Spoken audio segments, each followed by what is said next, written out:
Welcome to Suffolk Matters, where all of Suffolk County meets the men and women of Suffolk AME. News, opinions, and insights you won't hear anywhere else. Here's your host, the president of New York's largest independent union, Suffolk AME's Dan Leveler. Welcome to another edition of Suffolk Matters on Walk 97.5 and 94.3 The Shark, where Suffolk County meets the men and women of Suffolk AME. News and views you can't hear anywhere else. So my guest this morning is Ryan McGarry, candidate for Suffolk County Legislator, 7th Legislative District, if I remember correctly. That is correct, sir. 7th District. And, Ryan, you Chief of Staff over at AME. You've worked with us for about 6 years now, done tremendous things. I'd love to get into some of the work that you've done with us and how that's preparing you for what you're doing now. But let's start with your history a little bit about where you came from and how you landed on this path. Yeah, no, good morning again. Appreciate the opportunity to be on the show, especially on this side of the table. And I appreciate the opportunity to get to work with you and represent 10,000 Suffolk AME members. But yeah, before I joined your team 6 years ago, I had the pleasure of working for two different county executives, our current county executive, Steve Ballone, and his predecessor. So I've worked in the administration under a Republican as well as a Democrat. Before that, I worked in public sector labor. I worked my first job out of college after graduating from Cornell with a labor relations degree. Worked for the Transit Workers Union, Local 100 in the city, representing bus drivers, subway engineers, station cleaners, much like AME, a lot of diverse different titles. Sure. And really advocating on behalf of working people, something I've always dedicated my career to doing. So honored to be part of the AME team and looking to expand upon that representation. Sure. And, I guess I'll let our listeners know a little inside story. I really pursued Ryan to be part of this team. He was someone that I knew that had the understanding and the capabilities necessary to bring AME from where it was to where we wanted to go. And it took some doing. We had several conversations. You agreed to come on part-time, not sure, where, what the fit was going to be and whether or not you wanted to do it. And basically every day I say, anything that we talked about, I say, are you ready to come on full-time now? Are you ready to come on full-time now? I'm really happy to have you as part of the team.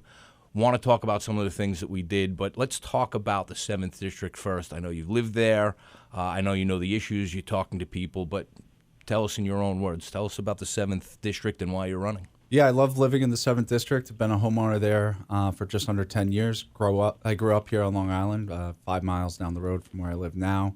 The heart of the 7th District, which most people, most of your listeners will know well, is Patchogue. It's a thriving downtown now. So very proud, which I'm sure we'll get into, of the role I've helped play in working with Mayor Pontieri and revitalizing that town. But the 7th District also encompasses Blue Point to Bellport along the South Shore, going up north, capturing North Bellport, North Patchogue, Medford, and the Gordon Heights area. Sure.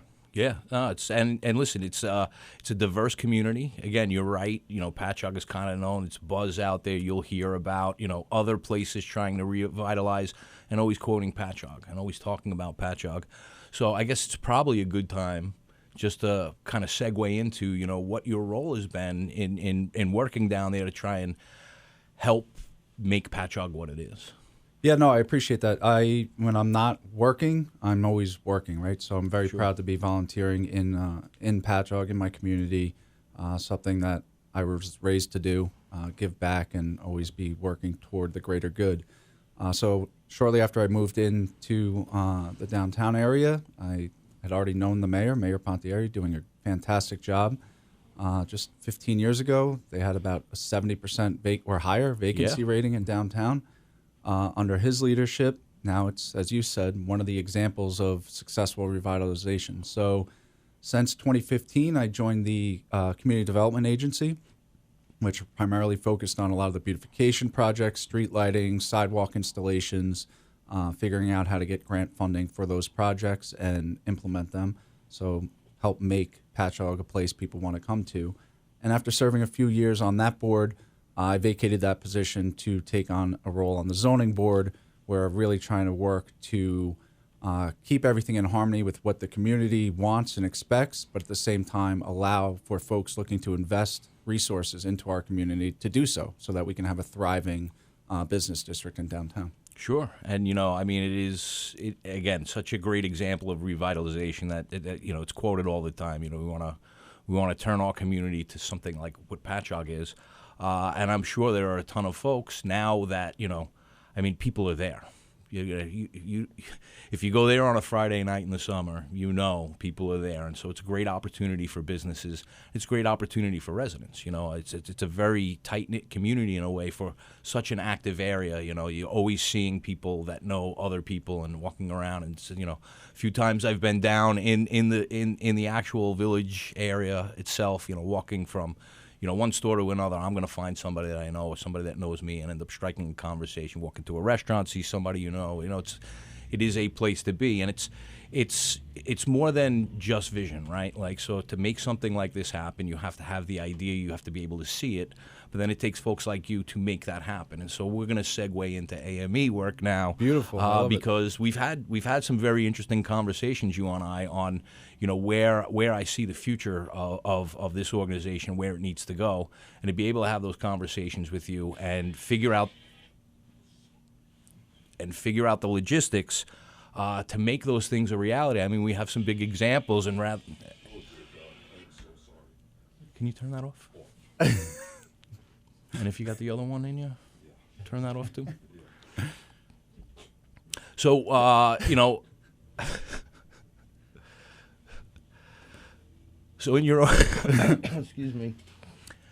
So maybe in your own words, why don't we talk a little bit about what those projects were and I guess the group involvement, the union involvement, and yourself specifically in making these things happen. No, I mean, it really has been a thrill and an honor to get to work with you and your entire board, do my best to implement your vision on behalf of the members that we so proudly represent. That's the main thing. I mean, I know we talk about it on the show, but to be able to work on behalf of working people has been a thrill, to raise their or elevate their the awareness of the work they do, the services and essential vital programs that they help implement and provide means the world, and that they're such altruistic people. So one of the first projects I think we really worked on is, you were still very new at that time to your position. Obviously, I was new coming to the union, but not new to the county, and we really wanted to focus on outreach, member engagement, and make the union a union. And I think you and your team have done that successfully, and I'm proud to have played a part in it. We're much more organized, much more able to mobilize our members, and part of that was through a very successful contract that you and your team were able to negotiate. So playing the part I've played for AME has been a real honor, and looking forward to talking more about the specifics that we've done together. But on that level, just an honor to be part of the team. Sure. And I guess, it speaks to, you mentioned your involvement, living in a community and giving back to that community, but your involvement with AME has allowed you to work on issues that are global and impact all the residents in Suffolk County. And that would be your job. If you were a legislator, you would represent your district, but you would be also addressing issues. You chair committees and you participate in all the various discussions, and especially when there's general meetings dealing with diverse topics that affect everybody everywhere, you would have to represent all walks of life from all different districts and add your voice to the mix. Just an example of one of the things I'm talking about, when we worked on getting this 911 bill to get first responder status for the 911 operators. That was a big lift. It was a lot of work, and it affected all 911 call operators across the state of New York, because early on we had the philosophical discussion, bantering back and forth. What's the best approach here? We need to get this done. We need this simple recognition for these folks that the everyday person, if you ask the everyday person on the street, and this ended up being our winning argument, if you ask the everyday person on the street, when you pick up the phone and you call 911, that person that you speak to, is that a first responder? And universally, the answer was yes. But we decided early on in our conversations, we didn't want to make this a Suffolk County AME member-only bill. We recognized this was a problem for our members, but we recognized it was a bigger issue. And if labor is doing its job correctly, if AME is participating in the labor movement and believes in labor's values, then this is an everybody problem. This is something for all of us. And so it made a little bit of work that was going to be difficult, a lot of work that was going to be that much more difficult, and your involvement obviously essential across the board. You know, the whole team had different things to carry and different conversations to have and messages, but your role as chief of staff was kind of keeping all those threads together, having a central repository on the information and status of where we were. And so, that is an example of work. Yeah, no, the 911 bill is definitely a badge of honor for me, and one I take personally.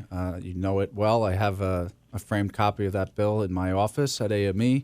Very proud of the work we did there. And just to go back to something you said as you were segueing into that 911 legislation and giving first responder status to our dispatchers and operators, the idea of representing the residents of the county as opposed to the members of AME. I really see that as a continuation because the needs are so aligned. Our members are residents, and they're providing the essential and vital services to the greater population of Suffolk County. So if we're advocating as we do on behalf of our members, we're really advocating on behalf of the taxpayers to make sure that they're getting the services that they are paying for, that they're getting the right size staffing and the efficiencies that they want to see. And that our members are delivering those essential and vital services. I mean, and the first example that really resonates with people is the 911 dispatcher and operator. If you're calling 911, that is your worst moment of your life, and you need somebody professional, calm, collected on the other end of the line to dispatch services, but also give you life-saving instructions in the meantime. Sure. So they really are our first responders.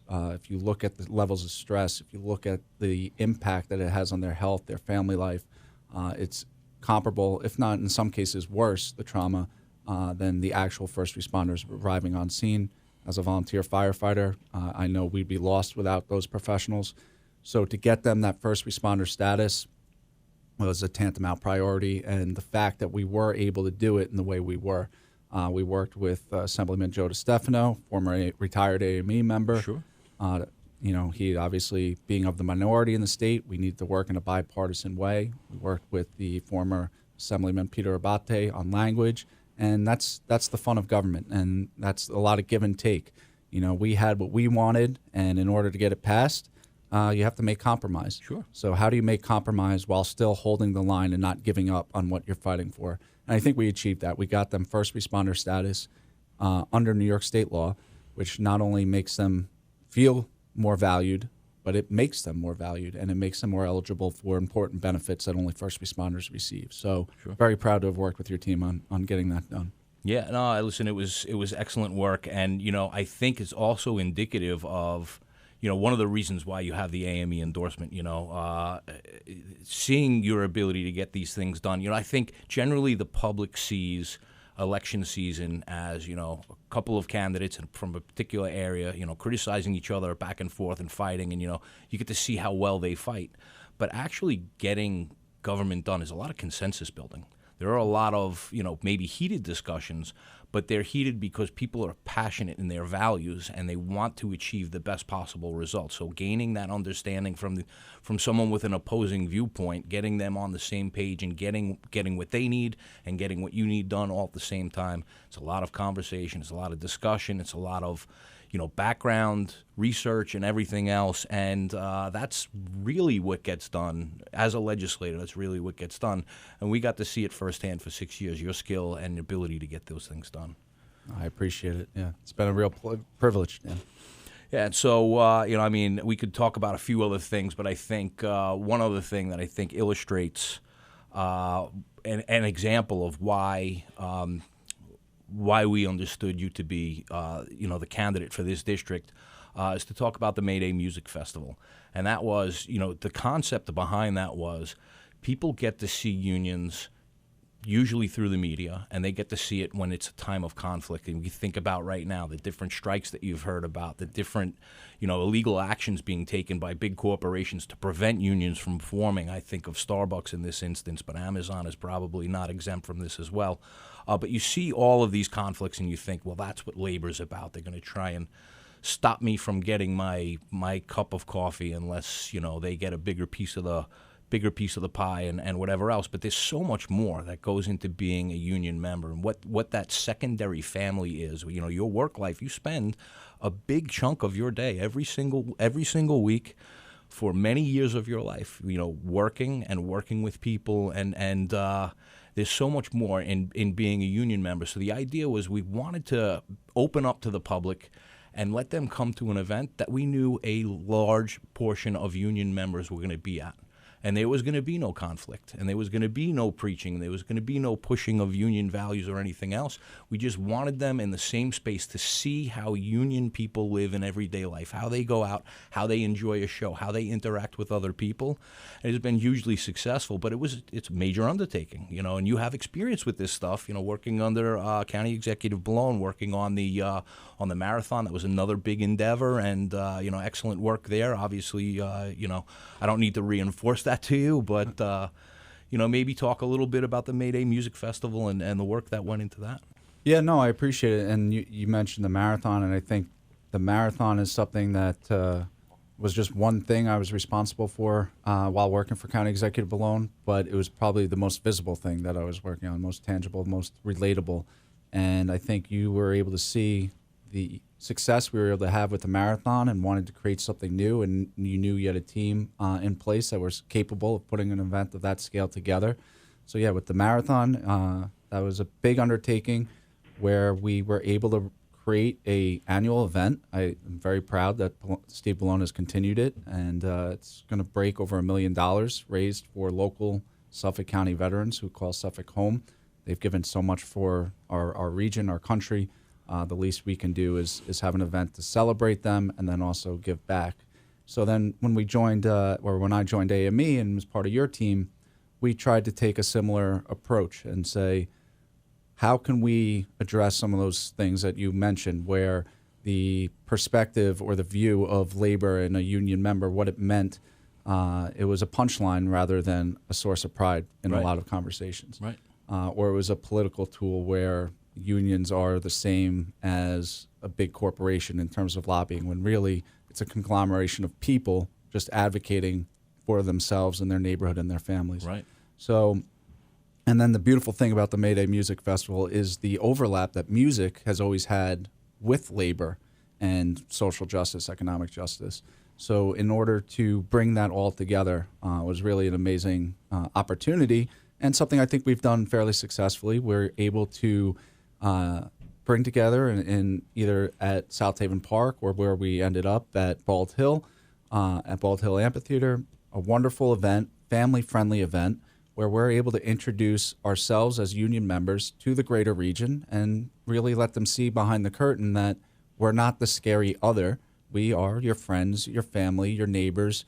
We like doing the same thing you guys do. Let's come out in the sunshine, enjoy some nice, relaxing beverages, some great music, have a great day with the family, some family fun.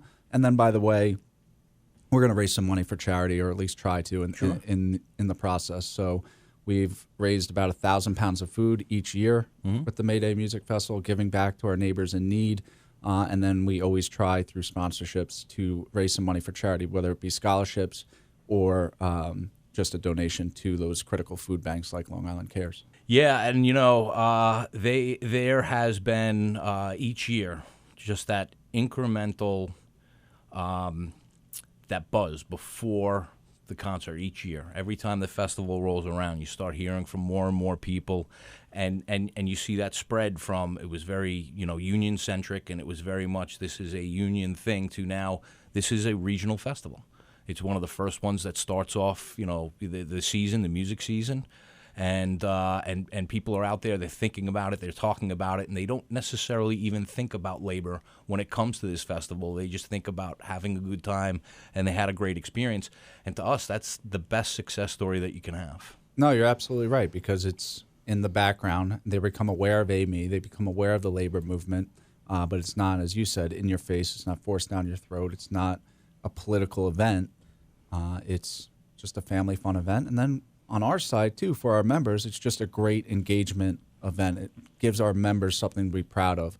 When they hear, their friends, their neighbors, their family members talking about this festival. They have ownership in it. That's our festival. We do this. Right. And I'm proud to be a part of AME. And that's what we want our members to feel, empowered and part of something bigger than oneself. And so these are big values that require big decisions and a great deal of work to happen. And your role as chief of staff has been to kind of move these visions from concepts on paper to reality, and again keep everybody kind of swimming in the same direction while we're working on these different projects.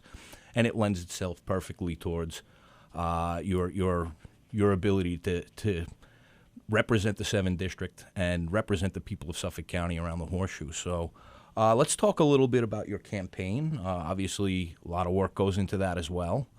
But, why don't you briefly touch on, how things are going with your campaign and what your plans are, moving up to November 7th? Yeah, so to start with the second point, our plans, we really undertook this campaign because we have a real vision of what we think an elected office should be about and what we think elected officials should be about.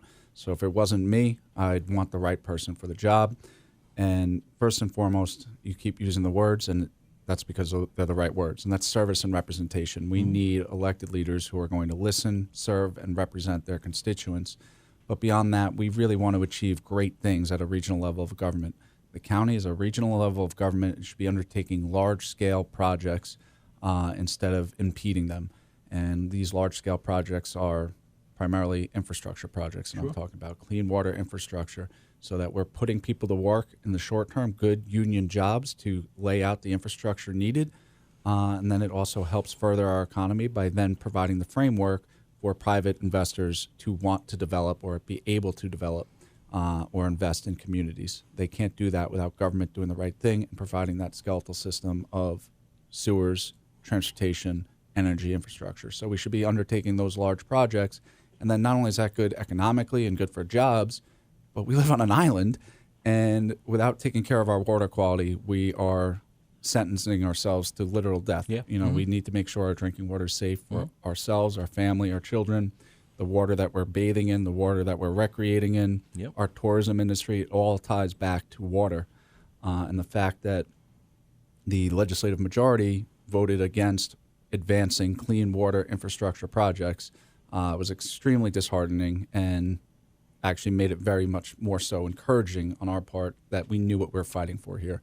And we want to bring clean water not just to the 7th District, but to the entire county. So in terms of how the campaign is going, those are the things we want to achieve should we be elected on November 7th, and I hope your listeners will go out and vote on November 7th. The campaign's going extremely well, and in large part, that's thanks to AME. That's thanks to our brothers and sisters in labor. Sure. Very honored and humbled by the outpouring of support that the campaign has received from the greater labor movement. Obviously, AME was the first, and I'll never forget that, to align behind us and endorse my candidacy for the 7th District. But since then, almost every single labor union that I've had the pleasure and opportunity to screen before has come on board with an endorsement. And not only that, it's not just empty words. They are prioritizing the 7th District as the race to watch and the race to invest in, both in terms of campaign contributions, which, it's a necessary evil of the game because we have a message that we need to get out to people, and getting a message out costs money.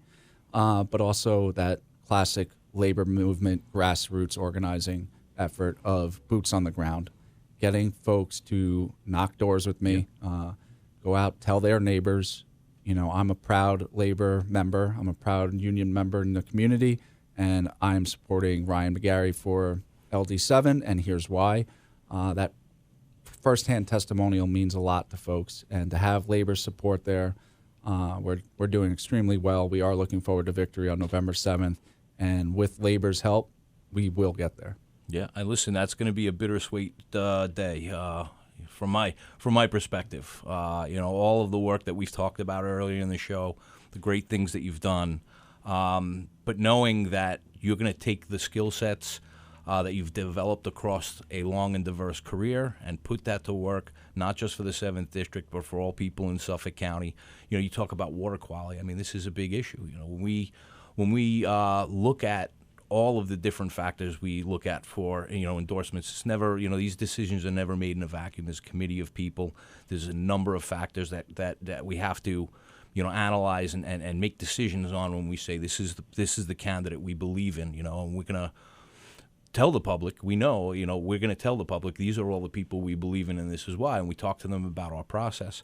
But one of the parts of the process is actually polling everyday people and asking them, the things that are most important to them. And universally, very high numbers responding back, greater than 50%. Any district, doesn't matter, red, blue, purple, whatever, all coming back very favorable on water quality. They know that water quality is an issue. They know it needs to be addressed. And we're looking forward to having people in there that understand that and know how to get it done because you're right. It could be a death sentence for Suffolk County, for Long Island in general. The tourism industry, you can't understate that enough. I mean, the beaches on Long Island are famous globally. This is a place where people come to experience that stuff. And if we don't take the right steps now to protect our water quality, if we don't take the steps necessary on infrastructure to continue to develop the economy, right, and make things better so that businesses can provide better services at the same operating costs simply by just having things like sewer and clean energy and all of these other things. But if we don't take these steps, we have decided what's going to happen 30, maybe even 20 years from now. No, you're 100% right. And that's, again, it was so discouraging that my opponent and the majority of the legislature did not advance this water quality referendum because, to your point, the voters wanted it. And the voters would have approved it had it been before them, but at the very least, they wanted to have the opportunity to have that vote. And unfortunately, they were robbed of it. And folks like you and I have spent almost 10 full years working toward this referendum, working toward the Water Quality Restoration Act. So to hear now in the 8th year, in the final weeks before this could have been put on the ballot this November, concerns raised out of nowhere rings of disingenuousness to me. It really does, because you and I and our partners at the Long Island Federation of Labor, our partners in building and construction trades, but also our partners where you don't always see commonality coming together for that word consensus, environmental groups, developers, all coming together with a plan that we put forward. And it was a good plan to provide needed infrastructure funds to address water quality in our region, and also would have made us, this is a big point, made us eligible for external revenue streams, which we are currently not eligible for. So that's federal money. We give more to the federal government than we get back. That's state money. We give more to the state than we get back. And here we're handcuffing ourselves by not allowing us to be eligible for these potential revenue streams. And then to your point, the continuation or domino effect impact of it it doesn't stop. Our tourism industry, our fishing and shellfishing industry, these are vital industries to our economy.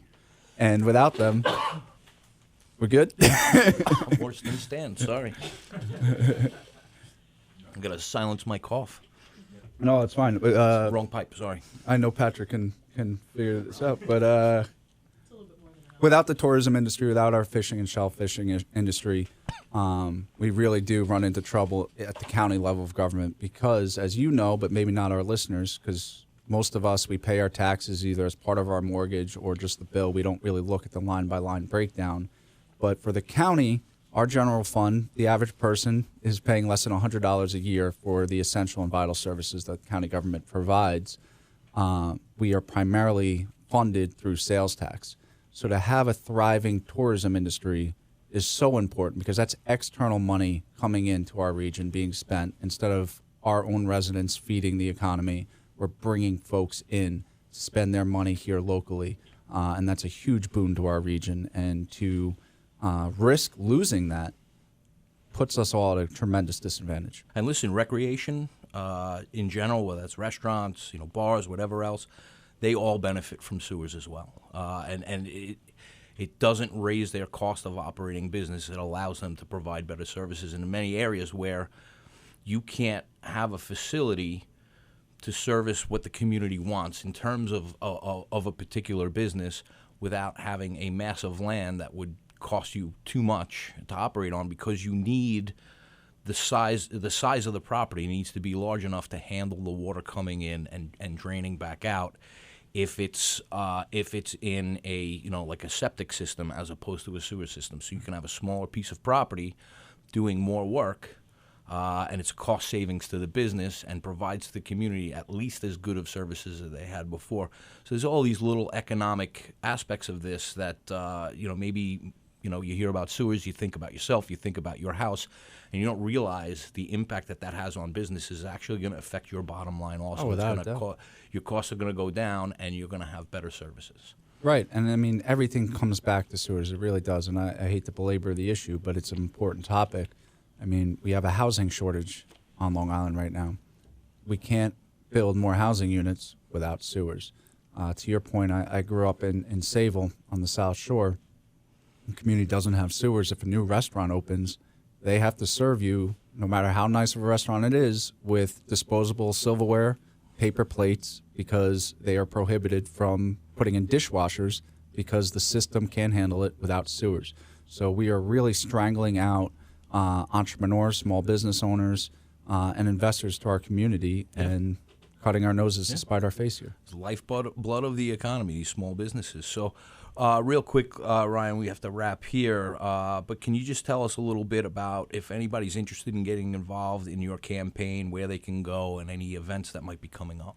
Oh, absolutely. I appreciate that question. Of course, we are a campaign for the people, so to get the people involved and part of this campaign, this effort, is something that means the world to what we're trying to achieve on behalf of our community.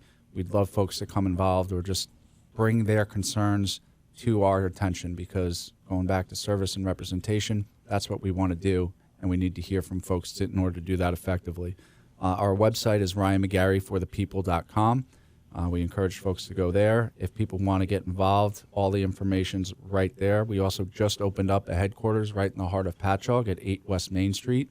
We're there every weekday, most weekends, so folks can actually just pop in and introduce themselves. I try to spend some time there every day, but if I'm not there, we have some volunteers and staff members who are. Just a great way to engage us directly.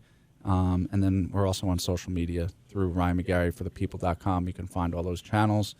And really looking forward to folks getting on board and fighting for positive change for our community, because we need it. Great work, Ryan. And again, thank you for all you've done for AME. Thank you for what you're doing now to put yourself out there in a bigger and better way to help the community. And thank you for carving. I know how busy you are. I am partly responsible for that. But I thank you for carving out some time to speak to us this morning. No, I appreciate the opportunity to you, your members, and all the listeners. So thank you so much, Dan. Real pleasure. And to our listeners, we'll speak to you next week.